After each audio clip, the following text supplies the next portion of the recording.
Semoga yang subscribe diberikan rezeki melimpah dari jalan tak terduga. Dan yang like komen, dimudahkan jalannya menuju surga di hari akhir nanti. Siapa yang tak mendengar nama Qorun? Dia adalah seorang sosok kaya raya di zaman Nabi Musa yang namanya melegenda hingga sekarang. Kisahnya diabadikan dalam Al-Quran, bahkan menjadi peribahasa atau ungkapan di masyarakat guna menggambarkan seseorang yang mirip dengan tabiatnya atau menisbatkan harta yang ditemukan terpendam dalam tanah sebagai harta Qorun. Qorun adalah miliarder kaya raya yang hidup sejaman dengan Nabi Musa. Saking kaya rayanya, Qorun setiap kali keluar dari rumahnya, ia didampingi dengan 300 pelayan laki-laki dan 300 pelayan perempuan. Qorun juga dikawal oleh 4.000 pengawal yang diiringi 4.000 binatang ternak ditambah 60 ekor unta yang khusus membawa kunci-kunci gudang penyimpanan harta kekayaannya itu. Itu dilakukan semata-mata sebagai bentuk kesombongan bahwa dialah manusia paling kaya, paling terhormat, dan memiliki pengikut setia. Ia merasa lebih mulia dibandingkan Nabi Musa alaihissalam. Orang-orang tentu saja akan penasaran seberapa banyak harta kekayaan Qorun jika pengawal dan pembawa kunci gudang kekayaannya sebanyak itu. Lalu berapa banyakkah harta yang dimiliki Qorun yang disimpan di dalam gudangnya tersebut? Sebelum saya melanjutkan, dimohon untuk menonton video ini sampai selesai supaya tidak ada kesalahpahaman dalam memahami isi cerita, serta mohon bantu channel ini semakin berkembang dengan cara tekan subscribe dan silakan tinggalkan like serta komen positifnya. Semoga dukungan pemirsa Risalah Kehidupan bernilai pahala dan menjadi wasilah dimudahkannya segala urusan pemirsa sekalian. Pemirsa Risalah Kehidupan, di zaman sekarang banyak orang yang mengistilahkan rezeki yang tak terduga dengan istilah harta Qorun. Lalu dari manakah sumber harta kekayaan Qorun yang sangat luar biasa itu? Serta di manakah Qorun dan hartanya ditenggelamkan? Siapakah Qorun dan bagaimana kisahnya dengan Nabi Musa? Qorun merupakan kaum Nabi Musa alaihissalam. Disebutkan oleh Ibnu Jurayj, nama lengkap Qorun adalah Qorun ibnu Yashar, ibnu Qahis, ibnu Lawi, ibnu Yakub. Ia merupakan putra paman atau sepupu Nabi Musa alaihissalam. Pasalnya, Nabi Musa alaihissalam sendiri adalah putra Imran, sedangkan Imran adalah putra Qahis. Dengan kata lain, Qorun masih satu kakek dengan Nabi Musa alaihissalam, yakni kakek Qahis. Ia adalah umat Nabi Musa yang taat. Tidak hanya memiliki banyak harta, Qorun juga termasuk orang yang cerdas dan berilmu. Ia menguasai ilmu duniawi dan ilmu ukhrawi, dan tercatat bahwa Qorun adalah ahli di bidang kimia. Dirinya tercatat sebagai ahli kitab Taurat setelah Nabi Musa. Kepandaian Qorun dalam ilmu agama membuat dirinya sering disebut dengan ilmu nawir, atau orang yang memberi cahaya dan penerangan. Suaranya terkenal merdu dalam membaca kitab Taurat. Selain itu, Qorun juga lihai dalam berbisnis. Ia mengetahui trik investasi yang menguntungkan, serta jalur perdagangan internasional yang strategis di zamannya. Kekayaan Qorun begitu banyak, sebagaimana tercatat dalam surat Al-Qasas ayat 76. Sesungguhnya Qorun termasuk kaum Musa, tetapi dia berlaku aniaya terhadap mereka. Kami menganugerahkan kepadanya perbendaharaan harta yang kunci-kuncinya sungguh berat dipikul oleh sejumlah orang-orang yang kuat. Dalam riwayat Kaisamah disebutkan, kunci gudang kekayaan Qorun dibutuhkan 60 bigol atau sejenis kuda kecil. Ukuran kuncinya sebesar jari, bahannya terbuat dari kulit, dan setiap kunci digunakan untuk satu gudang. Maka keluarlah Qorun kepada kaumnya dalam kemegahannya. Para ulama tafsir menjelaskan Qarun keluar dengan mewah diiringi dengan 300 gadis berbaju merah dan 4.000 kendaraan kuda. Tak heran, iring-iringan Qarun itu mengundang decak kagum mereka yang gandrung terhadap harta kekayaan. Sebagaimana yang terekam dalam ayat Al-Quran, moga-moga kiranya kita mempunyai seperti apa yang telah diberikan kepada Qarun. Sesungguhnya ia benar-benar mempunyai keberuntungan yang besar. Quran Surat Al-Qasas ayat 79. Namun tak sedikit kaumnya yang mengingatkan. Ingatlah ketika kaumnya berkata kepadanya, janganlah engkau terlalu bangga, sesungguhnya Allah tidak menyukai orang-orang yang terlalu membanggakan diri atau farihin. Ulama menafsirkan istilah farihin di sana juga berarti takabur, zolim, berbuat kerusakan, arogan, dan tak mau bersyukur terhadap nikmat. Qarun dikisahkan memiliki ribuan kuda yang berisikan emas dan perak. Bila keluar rumah, Qarun selalu berpakaian mewah dan dikawal 600 pelayan dan diiringi 4.000 ekor kuda serta 60 ekor unta yang membawa kunci-kunci gudang kekayaannya. Namun, sayangnya Qarun kemudian membangkang pada Nabi Musa dan menjadi pengikut setia Fir'aun. Mengenai dari mana asal-usul kekayaan Qarun, ada beberapa riwayat yang memberitahukan tentang asal-usul kekayaan Qarun. Sumber pertama menyebutkan bahwa jauh sebelum memiliki kekayaan, Qarun hanyalah seorang lelaki miskin yang tidak mampu menafkahi keluarganya. Anaknya sangat banyak. Lalu suatu ketika Qarun datang kepada Nabi Musa.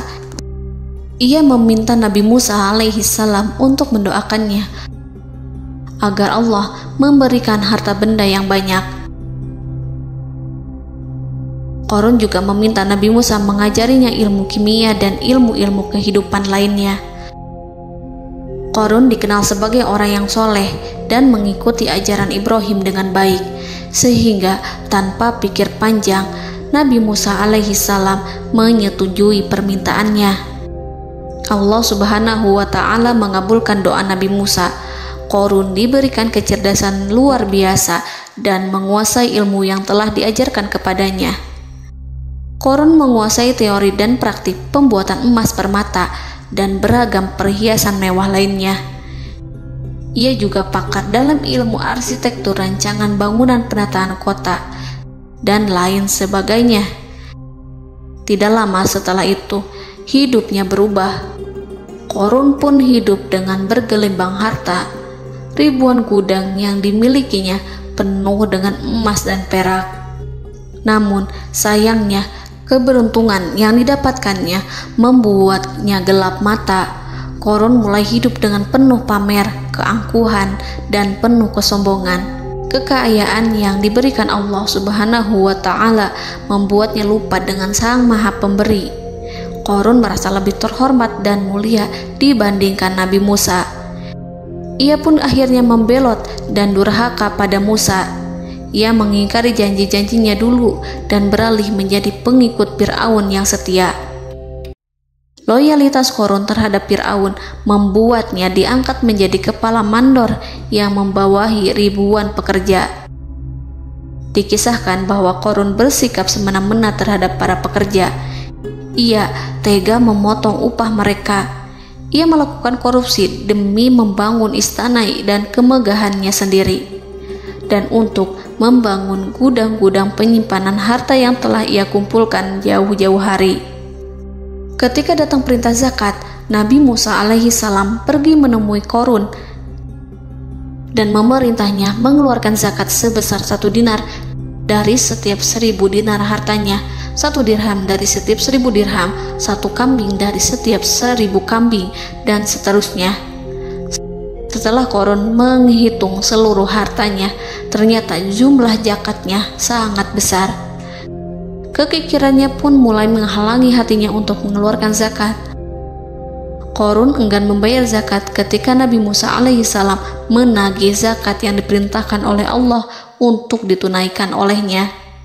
Ketika Qarun dimintai zakat, ia langsung marah dan tidak memberikan sedikit pun kekayaannya.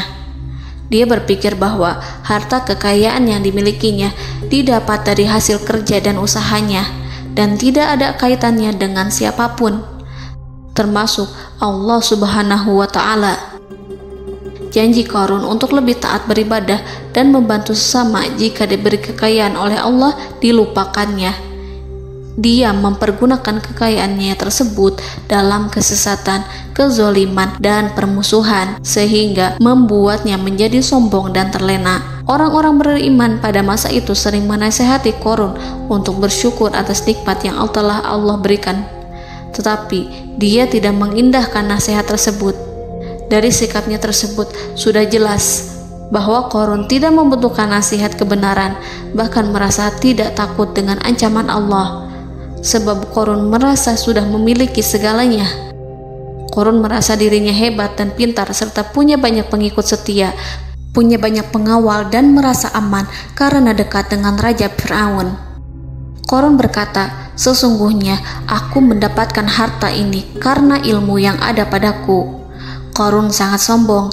Ia merasa hartanya didapatkannya sendiri tanpa campur tangan dan kehendak Zat yang Maha Kaya, yakni Allah Subhanahu wa Ta'ala. Apakah Qarun lupa ataukah ia tidak tahu bahwa Allah telah membinasakan orang-orang sombong sebelumnya yang bahkan lebih kuat darinya, yang lebih kaya darinya, yang lebih banyak pengawalannya, lebih kokoh dan tak terkalahkan dibanding dirinya? Karena terdorong sifat kikir dan angkuh, maka Qarun membuat rencana untuk melakukan tipu daya agar dia terlepas dari kewajiban membayar zakat. Dia ingin menjatuhkan nama baik dan citra baik Nabi Musa. Kemudian dia mengumpulkan tokoh-tokoh konglomerat Bani Israel. Ia berkata kepada mereka, "Wahai saudara-saudaraku, terhadap apa yang diperintahkan Musa untuk membayar zakat, apakah kalian akan mematuhinya? Sekarang dia hendak mengambil harta yang ada di tangan kalian, maka pikirkanlah suatu cara untuk menghindari perintahnya." Para pembesar-pembesar yang dipanggil kemudian menjawab, "Wahai paduka Qarun, engkau lebih besar daripada kami. Kami akan melakukan apapun yang kau inginkan." Qarun berkata, "Datangkanlah kepadaku wanita cantik. Aku akan memberinya hadiah besar jika ia berhasil menggoda dan memfitnah Musa." Ketika wanita cantik yang diinginkannya datang, Qarun memberikan kepadanya uang muka sebagai jaminan. Ia akan membayarkan seluruh yang dijanjikannya ketika berhasil menjalankan misinya. Bukan hanya itu, Qarun pun berjanji akan menjadikan wanita ini sebagai istrinya. Keesokan harinya, Qarun mengumpulkan Bani Israel. Setelah itu, Qarun menghadap kepada Nabi Musa seraya berkata, "Orang-orang menanti kedatangan Anda, sampaikanlah saran dan nasihat kepada mereka." Nabi Musa kemudian keluar dari rumahnya. Ia mulai menyampaikan nasihat pada umatnya. Di antara nasihatnya, beliau berkata, "Barang siapa yang mencuri, aku akan memotong tangannya. Barang siapa yang memfitnah, aku akan mencambuknya sebanyak 70 kali. Barang siapa yang tidak mempunyai istri dan dia berbuat zina, maka aku akan mencambuknya sebanyak 70 kali. Adapun barang siapa yang memiliki istri dan ia berbuat zina, aku akan rajam dia sampai mati." Qarun kemudian berkata, "Apakah ini juga berlaku untuk Anda jika Anda sendiri yang berbuat zina? Apakah Anda akan menerima hukumannya?" Kemudian Nabi Musa menjawab, "Ya, meskipun saya sendiri yang melakukannya." Maka kemudian Qarun memanggil wanita yang telah dibayarnya. Wanita itu berdiri di depan Nabi Musa dan Bani Israel yang telah berkumpul, mengaku sedang hamil karena berhubungan badan dengan Nabi Musa. Maka marahlah Nabi Musa atas fitnah kejam yang diarahkan kepadanya. Kemudian Nabi Musa melakukan sholat 2 rakaat, lalu mendatangi wanita itu dan menyumpahnya agar mengatakan siapa yang menyuruhnya. Wanita itu menjadi ketakutan. Ia bergemetar di depan Nabi Musa dan mengaku bahwa yang menyuruhnya adalah Qarun. Lalu wanita itu bertaubat dan meminta maaf kepada Nabi Musa. Seketika Nabi Musa bersujud seraya berdoa kepada Allah agar menimpakan azab kepada Qarun. Allah memberi wahyu kepada Musa bahwa bumi telah dijadikan tunduk kepada perintah Nabi Musa. Kemudian Nabi Musa berkata kepada bumi, "Wahai bumi, telanlah Qarun beserta kekayaannya, habiskanlah semua."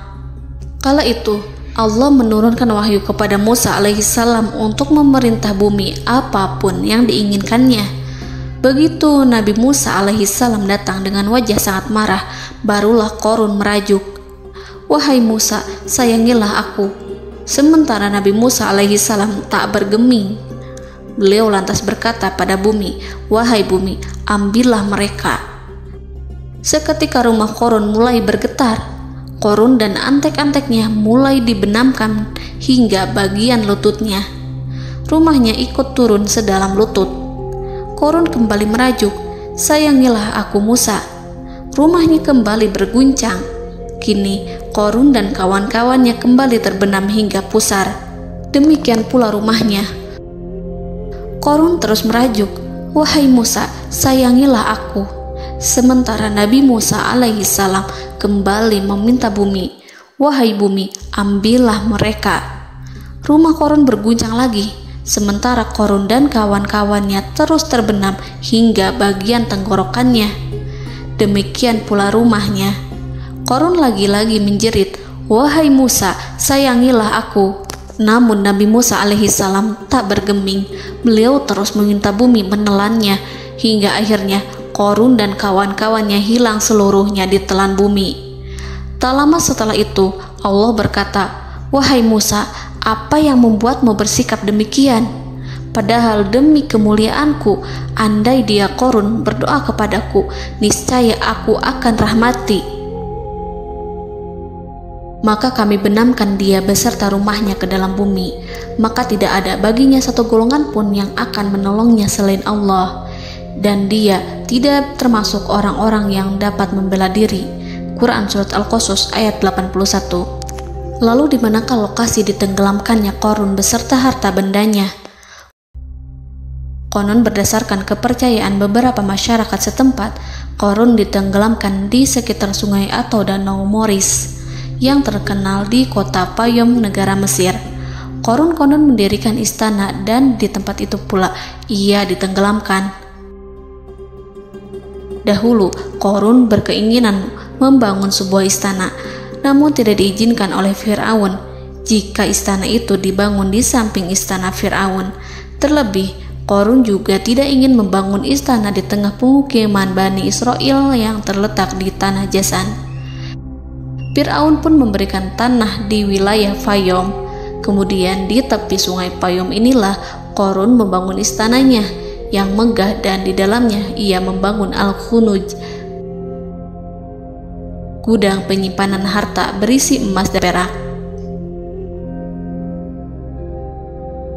Salah satu bukti arkeologis yang dapat dijumpai di lokasi tersebut adalah runtuhan bangunan yang diduga sebagai tempat tinggal Qarun yang berjarak sekitar 2 km dari Danau Qarun.